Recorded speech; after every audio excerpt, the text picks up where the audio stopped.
Hey, good morning, everybody. Today is Thursday, June 29th, and still going through the process. Late last week, got my pre-approval letter, and so most people know this by now, but if you don't, make sure that you get pre-approved. Your realtor will tell you to do this, mortgage lenders will tell you to do this. It just is going to give you a more realistic idea of what you can qualify for.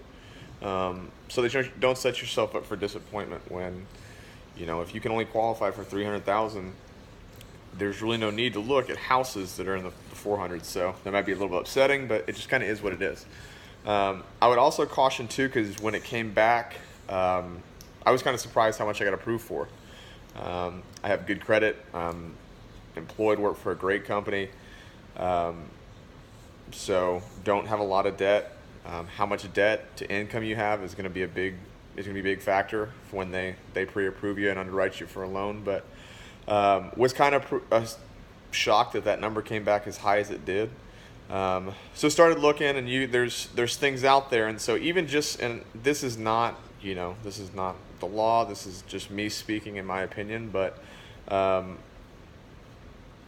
just be careful when that number comes back. If it does come back higher than you think, if it comes back lower, I mean, I wouldn't be too disappointed about it. You got to work with what you can, and may not be the right time.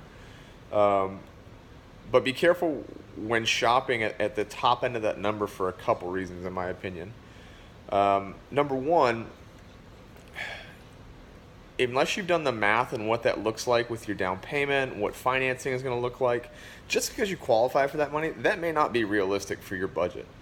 Um, if you've got a cost of living right now that's $1,000, for rent plus utilities and things like that, it's not just your mortgage payment and interest that you're paying. And that interest is pretty substantial. It's kind of shocking when you break it down.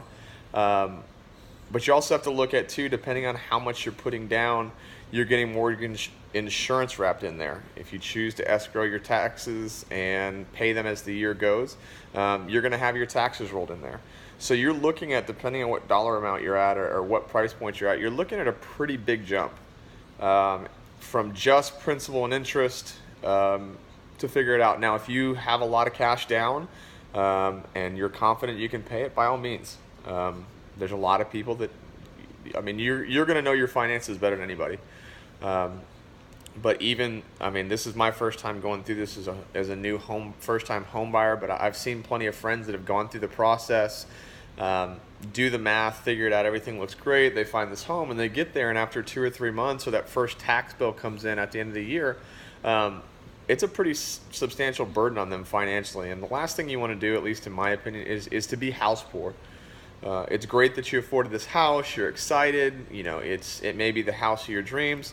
But when it's a financial struggle every single month just to put food on the table or pay your bills, or if you're in a neighborhood that has HOAs, things like that, that can be a real financial burden. You're also looking at too, if something goes wrong and you're stretching every dollar that you have, what happens here in Texas when your air conditioning goes out in July? Um, are you going to have enough money on the side to cover home warranty information? Are you going to have enough money if you're not paying for a home warranty to, take that $4,000 hit for a brand new HVAC unit? So, just things to keep in mind there. Um, so that's just, I guess, my opinion on things.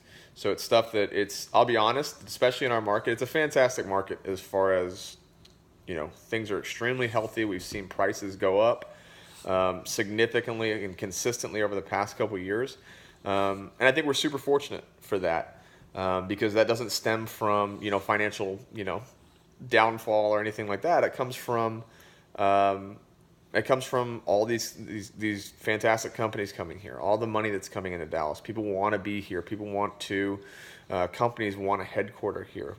People are moving here. People want to live here. And so it's fantastic.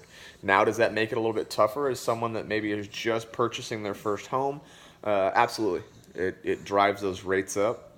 It's just something I've run into. It's a little bit frustrating, to be honest with you, being on a single income, having good credit and everything like that.